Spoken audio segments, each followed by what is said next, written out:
അസ്സലാമു അലൈക്കും. പ്രിയപ്പെട്ട 6ാം ക്ലാസ്സിലെ വിദ്യാർത്ഥികളെ, ഇൻഷാ അള്ളാ നാളെ നമ്മുടെ ലാസ്റ്റ് പരീക്ഷയാണല്ലേ ദുറൂസ്.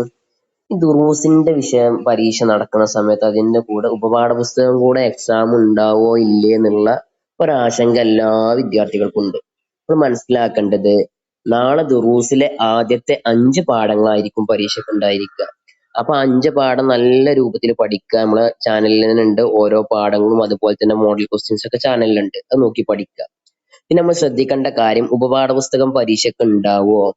ഉണ്ടാവൂല. നമ്മളെ ദുറൂസ് 40 മാർക്കിനേക്കാളും പരീക്ഷയ്ക്ക് ഉണ്ടാവുക. ബാക്കി 10 മാർക്ക് ഉപപാഠ പുസ്തകത്തിന്റെ മാർക്കാണ്. അപ്പൊ അതെങ്ങനെയാണ് പരീക്ഷ ഉണ്ടാവുക എന്ന് ചോദിച്ചാല്, നമ്മുടെ ഉപപാഠ പുസ്തകം മലയാളത്തിലാണ്. നമ്മൾ സ്വന്തം വിദ്യാർത്ഥികൾ സ്വന്തം അത് വായിച്ചിട്ട് അതിന്റെ വർക്കുകൾ ഉണ്ടല്ലോ, തദ്രീബാത്ത്, ചോദ്യോത്തരങ്ങള്, നമ്മൾ തന്നെ പൂരിപ്പിച്ച് നമ്മൾ ഉസ്താദ് പറയുന്ന സമയത്ത് 4 പാഠത്തിന്റെ ചോദ്യോത്തരങ്ങൾ പൂരിപ്പിച്ച് കൊണ്ട് കൊടുക്കാണ് വേണ്ടത്. മദ്രസക്ക് കൊണ്ടേ കൊടുക്കാണ് വേണ്ടത് ഉസ്താദിന്. ആ സമയത്ത് ഉസ്താദ് അത് നോക്കിയിട്ട് അതിൽ മാർക്ക് ഇടും. അതാണ് നിങ്ങളെ ഉപപാഠ പുസ്തകത്തിന്റെ 10 മാർക്ക്. അല്ലാതെ ഉപപാഠ പുസ്തകത്തിൽ വേറെ പരീക്ഷകളോ മറ്റോ ഒന്നും ഇല്ല.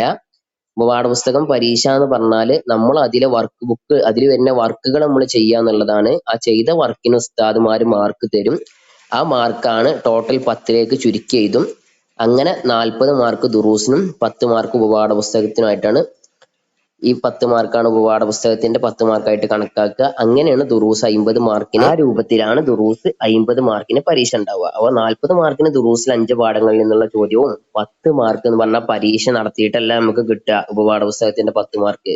അപ്പൊ നമുക്ക് ഉസ്താദ് നമ്മള് ഓരോ പാഠം വായിച്ചിട്ട് അതിലെ വർക്കുകൾ, തദ്രീബാത്തുകൾ നമ്മൾ സ്വയം എഴുതി പൂരിപ്പിച്ച് ഉസ്താദിന് കൊണ്ടുപോയി കാണിച്ചു കൊടുത്ത് ആ സമയത്ത് ഉസ്താദ് ആദ്യത്തെ 4 പാഠത്തിനും കൂടെ ഒരു 10 മാർക്ക് നമുക്ക് നിശ്ചയിച്ചു തരും. ആ മാർക്കാണ് ഉപപാഠ പുസ്തകത്തിന്റെ 10 മാർക്ക് എന്നുള്ളത്. അല്ലാതെ ഉപപാഠ പുസ്തകത്തിന് എക്സാമോ പരീക്ഷയോ അങ്ങനത്തെ ഒന്നും ഉണ്ടാവൂല എന്ന് മനസ്സിലാക്കുക. അതിലൊരു വിദ്യാർത്ഥികളും ആശങ്കപ്പെടേണ്ടതില്ല. ആ ഉപപാഠ പുസ്തകം മലയാളത്തിലാവാൻ തന്നെ കാരണം വിദ്യാർത്ഥികൾക്ക് വായിച്ചു പഠിക്കാൻ വേണ്ടിയിട്ടാണ്. അതുകൊണ്ടാണ് മലയാളത്തിൽ കൊടുത്തിട്ടുള്ളത്. നിങ്ങൾ സ്വയം വായിച്ചിട്ട് നിങ്ങൾ തന്നെ ആൻസർ ചെയ്യുക. ഉസ്താദ്മാർ പറയുന്ന സമയത്ത് പാഠപുസ്തകത്തില് നമുക്ക് എത്രയാണോ മാർക്ക് ഉള്ളത് ആ മാർക്ക് രേഖപ്പെടുത്താൻ വേണ്ടി ഉസ്താദിന് പുസ്തകം കാണിച്ചു കൊടുക്കുക. ആ സമയത്ത് ഉസ്താദ് നമ്മുടെ മാർക്ക് രേഖപ്പെടുത്തിയിട്ട് നമുക്ക് എന്താവും, പേപ്പർ നൽകും. ഇൻഷാ അള്ളാ ഈ രൂപത്തിലൊക്കെയാണ് കാര്യങ്ങൾ. അസ്സലാമു അലൈക്കും.